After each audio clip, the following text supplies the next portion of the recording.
या रोहित आर्यचा मृत्यू झाला।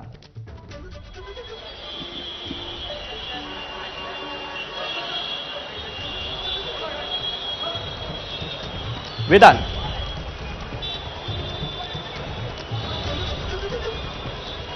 पुन्हा एकदा आपण दीपक दाखवूया इथे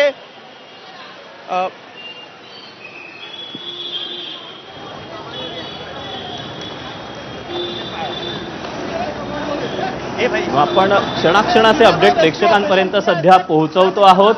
या संपूर्ण परिसरामध्ये काही पोलीस अधिकारी देखील आहेत। याशिवाय अधिकाधिक माहिती प्रेक्षकांपर्यंत पोहोचवण्यासाठी ही सगळी माध्यमांची देखील आमच्या प्रतिनिधींची देखील गडबड आहे। सगळ्यात आधी जी बातमी होती ती एबीपी माझानं दाखवलेली होती।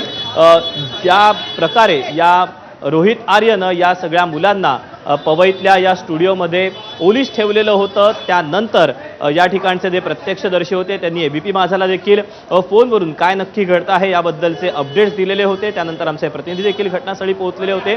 नंतर पोलीसही पोहोचले। पोलिसांनी जे आहे ते आपलं ऑपरेशन सुरू केलेलं होतं। सर्च ऑपरेशन केल्यानंतर या रोहित आर्यमध्ये आणि पोलिसांमध्ये चकमक उडालेली होती आणि त्यानंतर पोलिसांनी जे प्रत्युत्तरादाखल गोळीबार केला होता त्यामध्ये हा जो रोहित आर्य आहे तो जखमी झाला होता। त्यानंतर त्याला आता रुग्णालयामध्ये दाखल करण्यात आलं अशी देखील माहिती मिळते। मात्र तुर्तास पोलिसांनी स्वतःहून देखील माध्यमांना माहिती दिलेली नाही। मात्र सूत्रांनी दिलेल्या माहितीनुसार रोहित आर्यचा या सगळ्यामध्ये या एन्काउंटर झालेला आहे, त्याचा मृत्यू झालेला आहे। पवईतलं हे जे ओलीस नाट्य आहे त्याचा थरार आज दिवसभर रंगलेला पाहायला मिळालेला होता। वेब सिरीजच्या शूटिंगच्या नावाखाली महाराष्ट्रातल्या कानाकोपऱ्यातून या भागामध्ये अनेक लहान मुलं आलेली होती आणि या सगळ्या लहान मुलांना त्याने एका हॉलमध्ये ओलीस ठेवलेलं होतं, बंद करून ठेवलेलं होतं। त्यानंतर आपल्या काही डिमांड आहेत, माझ्या नादी लागू नका, माझ्या फार काही डिमांड नाही आहेत, जर का मला चिथवण्याचा प्रयत्न केला तर मी या स्टुडिओला या संपूर्ण भागाला आग लावून देईन अशी धमकी देखील त्यानं दिलेली होती। आणि यानंतर पोलीस प्रशासन हे जागं झालं। पोलीस प्रशासन तातडीनं घटनास्थळी पोहोचलं आणि पोलिसांनी या सगळ्या मुलांची सुखरूपपणे सुटका केली आणि या सुटकेच्या दरम्यान एक चकमक उडालेली देखील पाहायला मिळालेली होती। या चकमकीच्या दरम्यान या रोहित आर्यनं पोलिसांवर गोळीबार केलेला होता। जो जखमी पोलीस होता त्याची देखील प्रतिक्रिया ही एबीपी माझानं घेतलेली होती। मात्र त्या दरम्यान त्या पोलीस अधिकाऱ्यांनी त्या पोलीस कर्मचाऱ्यांनी देखील माहिती देण्यास त्यावेळेला नकार दिलेला होता। मात्र त्यानंतर जे पुढचे अपडेट हाती येत गेले एबीपी माझाच्या त्यानुसार हा जो काही रोहित आर्य आहे त्याच्या छातीला गोळी लागलेली होती, छातीच्या बाजूला गोळी लागलेली होती आणि त्याला हॉस्पिटलमध्ये देखील दाखल करण्यात आलं आणि यामध्येच आता हा रोहित आर्य याचा मृत्यू झाल्याचं समजतं आहे।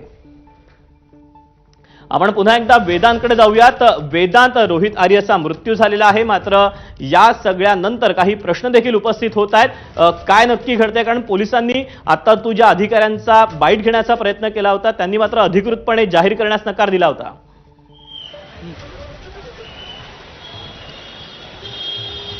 अजूनही पोलिसांकडनं अधिकृतरित्या ही माहिती देण्यात आली नाही। मात्र सूत्रांकडनं जी माहिती मिळते त्यामध्ये डाव्या बाजूला त्याच्या गोळी लागली होती, कारण ज्या प्रकारे चकमक पोलिसांमध्ये आणि रोहित आर्यामध्ये झाली त्यामध्ये 2 गोळ्या ह्या पोलिसांनी चालवल्याचं आता जी माहिती आपण सूत्रांकडनं घेतली त्यामध्ये कळतंय।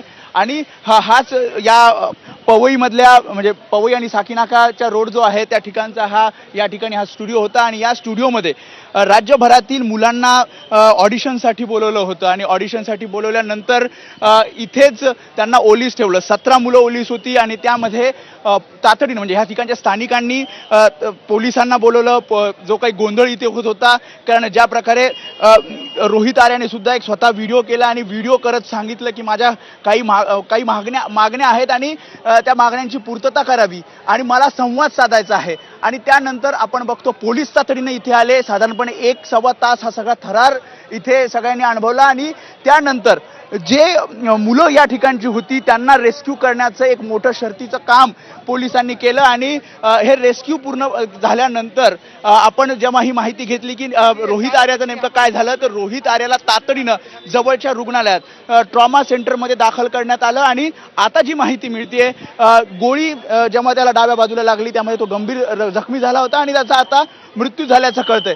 संपूर्ण आपण घटनाक्रम आणि जी माहिती आपण रोहित आर्याची त्याच्या बॅकग्राऊंडची आपण घेतली तर असंही कळतंय की रोहित आर्याचे पैसे काही राज्य सरकारकडे शिक्षण विभागाकडे राहिले होते आणि याच पैशांची मागणी करण्यासाठी तो वेळोवेळी आंदोलन करत होता. आझाद मैदानावर आंदोलन केलं, त्यांनी उपोषण केलं, मात्र त्याची पैसे त्याला मिळत नव्हते. आणखी यामध्ये आपण खोलात गेलो तर हे कळतंय की शिक्षण मंत्री जेव्हा दीपक केसरकर होते तेव्हा स्वच्छता मॉनिटरचं काम हे टेंडर त्याला देण्यात आलं होतं. संकल्पना ही त्या रोहित आर्याची होती आणि ही संकल्पना राबवण्यात आली आणि त्यानंतर बंद झाली. मात्र त्यामध्ये त्याचे साधारणपणे 45 लाख रुपये अडकले होते आणि हेच पैसे आपल्याला मिळावे त्यासाठी वारंवार तो ठिकठिकाणी अधिकाऱ्यांना मंत्र्यांना भेटत होता आणि शेवटी आज यांनी सगळं नियोजन करत प्लॅन करत अशा प्रकारे मुलांना ऑडिशनसाठी बोलवलं. ऑडिशनसाठी बोलवल्यानंतर त्यांना इथे बंदिस्त केलं, त्यांना डांबून ठेवलं आणि त्यानंतर त्यांनी आपल्याला संवाद साधायचा आहे, आपल्या काही मागण्या आहेत हे सांगितलं. आणि हे सगळं पाहता पोलीस तातडीने इथे आले आणि पोलीस तातडीने आल्यानंतर इथे चकमक झाली आणि या चकमकीमध्ये आता जी माहिती मिळते त्यामध्ये रोहित आर्याचा मृत्यू झालाय.